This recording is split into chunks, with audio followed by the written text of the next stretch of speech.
Mechanism of enzyme action. Students, अगर आपने previous enzyme के लेक्चर्स नहीं पढ़े तो आप पढ़ लीजिए, क्योंकि स्ट्रक्चर समझ नहीं आएगी तो आपको मैकेनिज्म क्लियर नहीं होगा। देखिए ये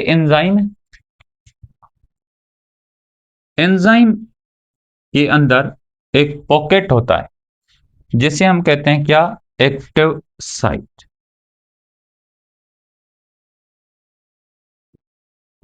और एक्टिव साइट में दो और पॉकेट्स होते हैं।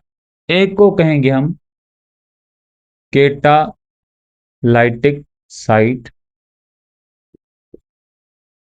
और दूसरा बाइंडिंग साइट।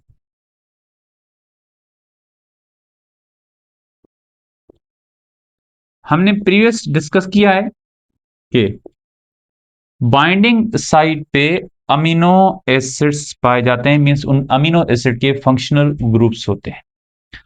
आयोनिक ग्रुप्स होते हैं, पोलर भी होते हैं, नॉन पोलर भी होते हैं, फंक्शनल ग्रुप्स। तो इसके साथ बाइंड होती है सबस्ट्रेट। जाहिर सी बात है, अगर बाइंडिंग साइट पोलर नेचर है, सबस्ट्रेट भी क्या होनी चाहिए, पोलर नेचर होनी चाहिए। तो दोनों की पोलर नेचर, अगर दोनों की पोलर नेचर है तो नेचर एक दूसरे के साथ कॉम्प्लीमेंट्री होनी चाहिए। अगर सबस्ट्रेट की nature means polarity binding site की पोलैरिटी से कॉम्प्लीमेंट्री नहीं होगी तो वो सबस्ट्रेट उस एंजाइम से बाइंड नहीं होगा। अगर किसी बाइंडिंग साइट को देखें, वो स्टेट के लिए वो प्रोवाइड नहीं कर सकती, तो वो पोलैरिटी प्रोवाइड नहीं कर सकती, तो वो किसी और सबस्ट्रेट को सर्च करेगी। मींस सबस्ट्रेट का और बाइंडिंग साइट का कॉम्प्लीमेंट्री होना मस्ट है। Substrate plus binding site complement.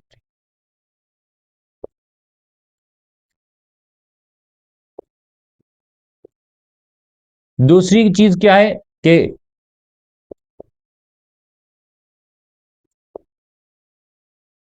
Substrate की शेप बाइंडिंग साइट की शेप से मैच होनी चाहिए। अगर शेप मैच नहीं होगी फिर भी सबस्ट्रेट बाइंड नहीं होगी। तो हम क्या कहेंगे भाई, शेप। तो अगर सबस्ट्रेट और बाइंडिंग साइट मैच हो गए means complementary due to polarity and shape, दोनों की वजह से ये परफेक्टली मैच हो गए तो बन जाएगा एंजाइम सबस्ट्रेट कॉम्प्लेक्स।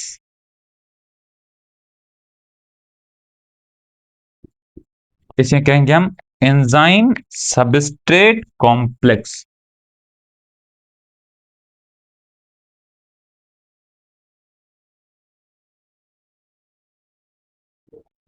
लेकिन और इस स्टेट को हम क्या कहेंगे, एंजाइम प्लस सबस्ट्रेट।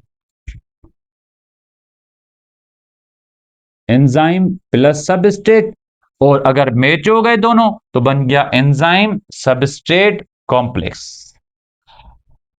अब अगर देखें तो सबस्ट्रेट किस लोकेशन पे बाइंडेड है, बाइंडिंग साइट पे, ना के कैटालाइटिक साइट पे। कैटालाइटिक साइट पे सबस्ट्रेट बाइंड नहीं होगा।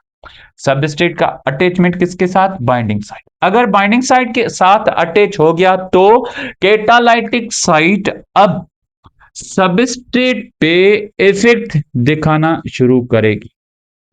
इफेक्ट कैसा है, इस कैटालाइटिक साइट पे हमने डिस्कस किया हुआ है कि पाए जाते हैं कोफैक्टर्स, और कोफैक्टर्स भी हाईली पोलर होते हैं, जैसे कि कोएंजाइम, एक्टिवेटर, प्रोस्थेटिक ग्रुप्स। ये कोफैक्टर्स हाईली इफेक्ट दिखाते हैं। हाई इफेक्ट दिखाने की वजह से ये सबस्ट्रेट आहिस्ता आहिस्ता वीक होना स्टार्ट होगी। मींस अगर हम बात करें इस स्ट्रक्चर को देखें, इसकी सबस्ट्रेट के बॉन्ड्स स्ट्रॉन्ग थे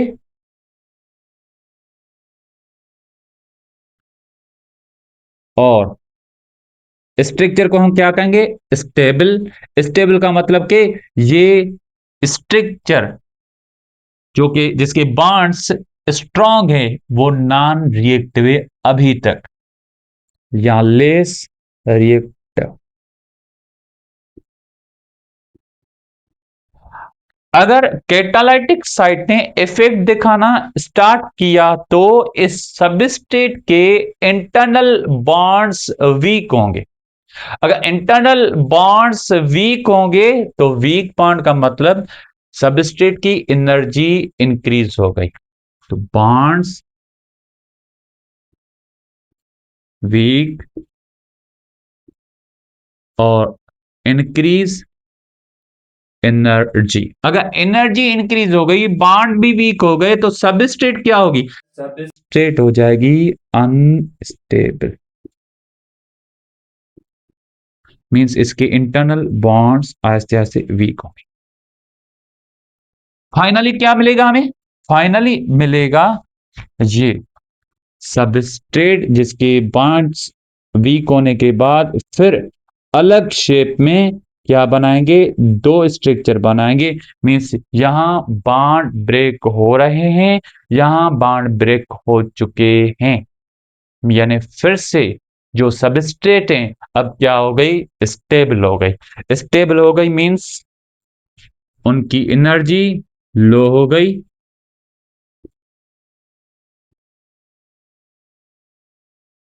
और इस स्ट्रक्चर को हम क्या कहेंगे, अब सबस्ट्रेट नहीं कहेंगे, अब इसे कहेंगे product. This is called product. जैसे कि हम एक एग्जांपल लेते हैं, सपोज हम बात करें कि यहां इस सबस्ट्रेट की जगह हम ले रहे हैं नाइट्रोजन एंड हाइड्रोजन का रिएक्शन और अमाइनो एंड अमोनिया बनाना। अगर देखें कि हाइड्रोजन H2, अगर H2 को देखा तो देखें तो उसमें सिंगल कोवेलेंट बॉन्ड है, hydrogen single covalent bond hydrogen. Nitrogen triple covalent bond nitrogen. अगर ये इस सबस्ट्रेट पे बाइंड होगी तो क्या कहेंगे, एंजाइम सबस्ट्रेट। अगर बाइंड हो जाएंगे तो कहेंगे एंजाइम सबस्ट्रेट कॉम्प्लेक्स। कैसे सर, यहां hydrogen single bond hydrogen, nitrogen triple bond nitrogen.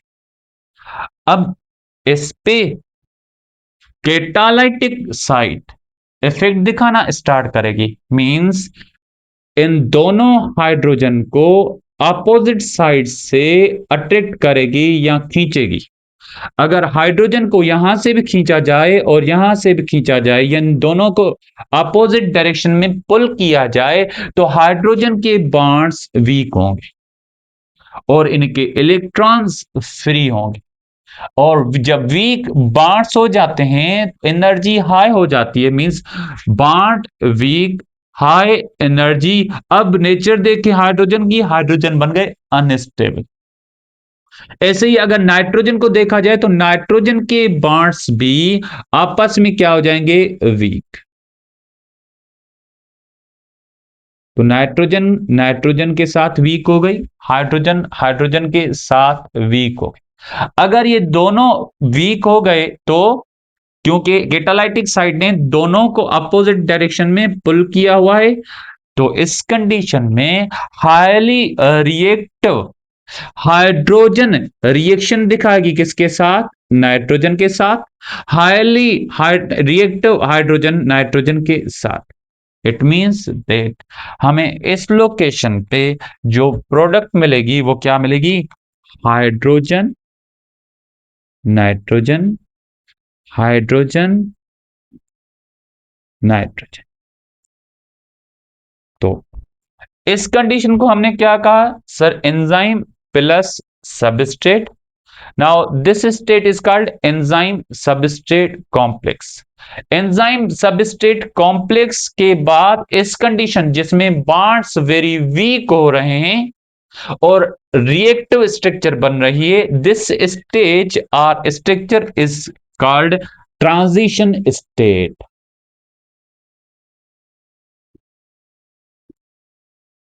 और ट्रांजिशन से पहले क्या फॉर्म है, एंजाइम सबस्ट्रेट कॉम्प्लेक्स। अब क्या मिलेगा, अब इसको हम कहेंगे product, means this is called enzyme product complex.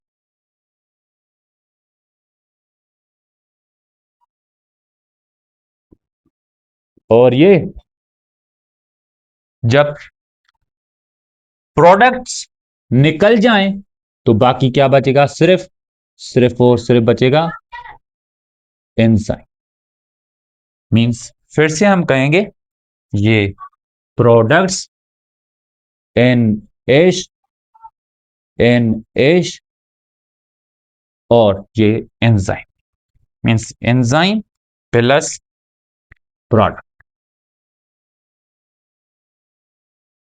अगर ये प्रोडक्ट फिर से, यही प्रोडक्ट फिर से एंजाइम सबस्ट्रेट कॉम्प्लेक्स बना ले तो अब NH के साथ दूसरी हाइड्रोजन भी अटैच होगी। अगर इसके साथ दूसरी हाइड्रोजन अटैच होगी मींस यहां N नहीं, यहां दो NH हैं और यहां दो हाइड्रोजन। फिर से हाइड्रोजन के बॉन्ड वीक होंगे, NH रिएक्ट होगी, दोनों रिएक्ट होंगे तो हाइड्रोजन इसके साथ दूसरा रिएक्शन करेगी। अगर दूसरा भी रिएक्शन करेगी तो स्ट्रक्चर बन जाएगी NH2, मींस ये प्रोडक्ट आगे चल के एच से मिलेगी NH2 NH2। इस तरीके से पहले इमिनो, पहले पहले नाइट्रोजन हाइड्रोजन, फिर इमिनो, फिर अमाइनो, फिर अमोनिया बनते हैं। मींस ये साइक्लिक प्रोसेस कंटिन्यू रहेगा। फिर से देखें क्विक रिव्यू भाई, एंजाइम प्लस सबस्ट्रेट तो क्या बन जाएगा, अगर मैच हो गए तो, अगर ये परफेक्टली मैच हो गए तो बन गया enzyme substrate complex. Enzyme substrate complex के बाद कौन सी स्टेज आती है sir, enzyme substrate transition state. Complex की ट्रांजिशन स्टेट मीन जहां बॉन्ड्स वीक हो, एनर्जी हाई हो, अनस्टेबल सबस्ट्रेट हो। अगर फिर ये बॉन्ड स्टेबल, सॉरी ये स्ट्रक्चर स्टेबल बन जाए तो एनर्जी क्या होगी, डाउन होगी और ये क्या बन जाएंगे, प्रोडक्ट्स। इसे हम कहेंगे एंजाइम प्रोडक्ट कॉम्प्लेक्स। फिर अगर ये प्रोडक्ट निकल जाए तो एंजाइम प्लस प्रोडक्ट। अगर ये प्रोडक्ट निकल जाए, यही एंजाइम दूसरा भी रिएक्शन कर सकता है, मीन सेम रिएक्शन दूसरा भी चला सकता है। सेम रिएक्शन का मतलब ये कि यहीं फिर से दूसरी हाइड्रोजन और नाइट्रोजन आपस में रिएक्शन करें, या इसी रिएक्शन को कॉम्प्लेक्स भी कर सकता है, यानी यही प्रोडक्ट ऐसे ही कॉम्प्लेक्स हो सकती है NH2 में। अगर हम बात करें एंजाइम की तो एंजाइम रिपीटेटिव रिएक्शंस को भी परफॉर्म करते हैं, मींस ऐसे ही N N hydrogen hydrogen, point को फोकस करें तो ये cyclic process enzyme continuously perform करेगा। अब बात याद रखिए, अगर एंजाइम ना हो तो ये दोनों सबस्ट्रेट आपस में मिलके ये जो दूसरी सबस्ट्रेट बना रही हैं NH, उसमें ज्यादा टाइम लगेगा। It means that enzyme catalysis तो कर रहा है, इस एक्टिविटी को हम क्या कहेंगे, कैटालाइसिस। अगर ये कैटालाइसिस कर रहा है तो उसके साथ साथ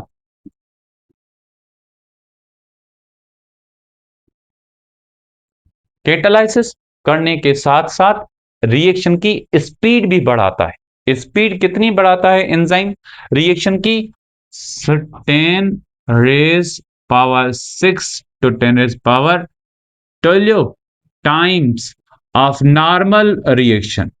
नॉर्मल रिएक्शन से 10⁻⁶ से 10⁻12 तक ये रिएक्शन फास्ट हो जाएगा। अब याद रखें कि इस कंडीशन में सिर्फ एंजाइम अकेला काम नहीं करता, इसको कोई और चीज भी चाहिए होती है, उसे हम कहेंगे एनर्जी। लेकिन फोकस करें लाइफ के बगैर, मींस एक्सटर्नल एनवायरनमेंट में जब रिएक्टेंट्स रिएक्ट करते हैं तो उसे हाई अमाउंट ऑफ एनर्जी चाहिए, very high amount of energy चाहिए। क्यों चाहिए सर? एनर्जी इसलिए चाहिए कि सबस्ट्रेट यानी जो केमिकल्स होते हैं उनकी बॉन्ड्स वीक हो सकें और वो केमिकल्स रिएक्ट होके आपस में इजीली रिएक्ट करके न्यू प्रोडक्ट दें। और ये जो एनर्जी देते हैं हम एक्सटर्नल एनवायरनमेंट में, उसे हम कहते हैं एनर्जी ऑफ एक्टिवेशन। पॉइंट को समझिए, एनर्जी ऑफ एक्टिवेशन या एक्टिवेशन एनर्जी।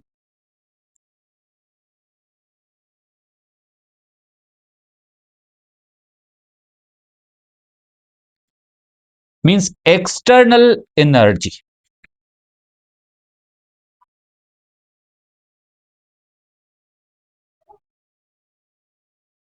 एक्सटर्नल एनर्जी का क्या काम होता है सर? केमिकल्स को अनस्टेबल बनाना, मींस रिएक्ट बनाना। अगर रिएक्ट बनाना है तो कैसे सर? उनके बॉन्ड्स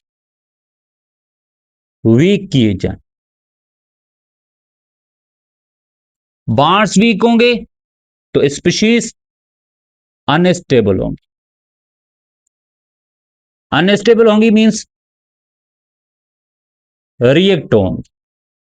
अगर रिएक्ट होंगी तो आपस में दूसरे प्रोडक्ट्स बना सकेंगी। पॉइंट को फोकस करें, एनर्जी। अगर एक्टिवेशन एनर्जी का मतलब यही होता है बॉन्ड को वीक करना, अनस्टेबल बनाना, रिएक्टेंट्स को, केमिकल्स को, और रिएक्ट बनाना। तो क्या यही काम ऑलरेडी एंजाइम ने भी किया है? तो सर एनर्जी का मतलब क्या और एंजाइम का मतलब क्या? अब पॉइंट को फोकस करें। किसी भी रिएक्शन को एनर्जी चाहिए, एक्सटर्नल एनर्जी चाहिए, एक्टिवेशन एनर्जी कहेंगे उसे। लेकिन अगर एंजाइम को देखें, एंजाइम ऑलरेडी वही काम कर रहा है जो एक्टिवेशन एनर्जी को करना है, मींस बॉन्ड्स को वीक करना, एनर्जी इंक्रीज करना, रिएक्टेंट को यानी सबस्ट्रेट्स को अनस्टेबल बनाना, रिएक्टिव बनाना। यही काम एंजाइम भी कर रहा है। उसके बावजूद भी हमें थोड़ी सी एक्सटर्नल एनर्जी चाहिए, एक्टिवेशन एनर्जी चाहिए। It means that activation energy अगर एंजाइम ना देते तो हमें ज्यादा देनी पड़ती यही काम परफॉर्म करने के लिए। देखिए, यही काम परफॉर्म करने के लिए हमें सपोज इस ट्रांजिशन स्टेट पर पहुंचने के लिए ये एनर्जी चाहिए, ठीक है। लेकिन अगर हमने एंजाइम को यूज किया तो एनर्जी कम से कम चाहिए। हमें ये समझ आना चाहिए कि जैसे कोई बंदा एक पहाड़ पे चढ़ता है, माउंटेन पे चढ़ता है, तो उसे हाई एफिशिएंसी चाहिए, एनर्जी चाहिए, बहुत बड़ी एनर्जी चाहिए एक पहाड़ पे चढ़ने की। लेकिन अगर वही बंदा टनल के जरिए चाहिए जाए तो टनल के जरिए उसकी एनर्जी बहुत सारी बच जाए, मींस टनल ने उसकी एनर्जी को ओवरकम कर दिया, रिड्यूस कर दिया। पॉइंट को फोकस करें। अगर ट्रांजिशन स्टेट ये थी, ठीक है, और विदाउट एंजाइम, ये without enzyme transition state, high amount of energy चाहिए। जैसे ही हमने एंजाइम लगा दिया तो इतना डिफरेंस आ गया एनर्जी का। Transition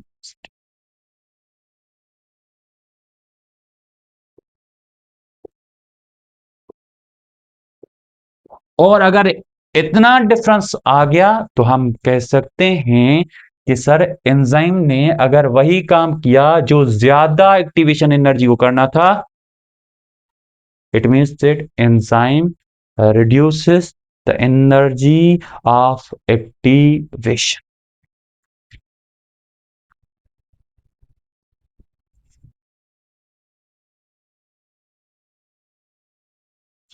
Enzyme reduce energy of activation.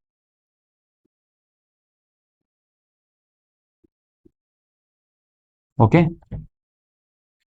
एक शॉर्ट और क्विक रिवीजन लेते हैं इसका भाई। एंजाइम सबस्ट्रेट के साथ बाइंड हो, बाइंडिंग के लिए दो चीजें चाहिए भाई, सबस्ट्रेट और बाइंडिंग साइट की कॉम्प्लीमेंट्री नेचर, यानी पोलैरिटी नेचर एक दूसरे से मिलती हो, तो उसे हम क्या कहेंगे, कॉम्प्लीमेंट्री नेचर। और दूसरा तो एंजाइम और सबस्ट्रेट की बाइंडिंग साइट की, सॉरी सबस्ट्रेट की और एंजाइम की बाइंडिंग साइट की शेप मिलनी चाहिए, मींस मैच होनी चाहिए।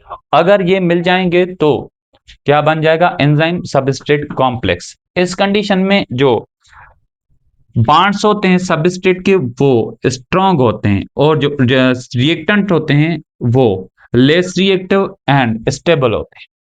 जैसे ही सबस्ट्रेट और एंजाइम मिल गए, कॉम्प्लेक्स बन गया, कॉम्प्लेक्स बनने के बाद केटालाइटिक साइट, इसे हम कहते हैं केटालाइटिक साइट, केटालाइटिक साइट पे पाए जाते हैं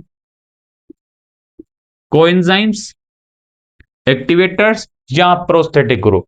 लेकिन ये सारे एक जगह पे नहीं पाए जाते, किसी एंजाइम में कोएंजाइम की जरूरत होती है, किसी में एक्टिवेटर की, किसी एंजाइम में प्रोस्थेटिक ग्रुप की। तो ये कैटालाइटिक साइट इन सबस्ट्रेट के बॉन्ड्स को वीक करेगी, एनर्जी को एनहांस करेगी, और रिएक्टेंट यानी सबस्ट्रेट को अनस्टेबल रिएक्टिव बनाएगी। और उसके बाद जब रिएक्टिव बन जाए तो ऑटोमेटिकल ये हाइड्रोजन और नाइट्रोजन में से, अगर हमने यहाँ नाइट्रोजन और हाइड्रोजन का एग्जांपल लिया है, नाइट्रोजन हाइड्रोजन के बॉन्ड वीक होंगे और हाइड्रोजन नाइट्रोजन के साथ रिएक्ट करेगी, रिएक्ट करने के बाद ये बनाएगी प्रोडक्ट। तो ये इस स्टेट को हम कहेंगे ट्रांजिशन स्टेट, जिसपे बॉन्ड्स वेरी वीक होते हैं। और ये बन गई क्या, hydrogen nitrogen, hydrogen nitrogen, reactant क्या था, हाइड्रोजन H2 और N2, और यहां क्या बन गया, NH। This is called enzyme product complex. अब क्या होगा, एंजाइम और प्रोडक्ट आपस से एक दूसरे से सेपरेट हो जाएंगे, सेपरेट हो जाएंगे एंजाइम प्लस प्रोडक्ट। अगर इस स्टेट को देखें, ट्रांजिशन स्टेट को, ट्रांजिशन स्टेट में बॉन्ड्स वीक हो रहे हैं, एनर्जी इनहांस हो रही, अनस्टेबल और रिएक्टिव कंडीशन हो रही है, तो यही सिस्टम चलाने के लिए, यही काम करने के लिए बॉडी के बाहर केमिकल्स को हम देते हैं high energy, that is called activation energy. अगर काम सेम एंजाइम भी कर रहा है और एक्टिवेशन को भी यही करना था, लेकिन अगर एक्टिवेशन अकेले करेगी तो high amount of activation energy चाहिए। इसलिए अगर एंजाइम ने यही काम कर दिया तो very low amount of activation energy चाहिए। इसलिए हम कहेंगे एंजाइम की, एंजाइम जो होते हैं वो एनर्जी ऑफ एक्टिवेशन को रिड्यूस करते हैं, क्योंकि वो भी वही काम करते हैं। ठीक है।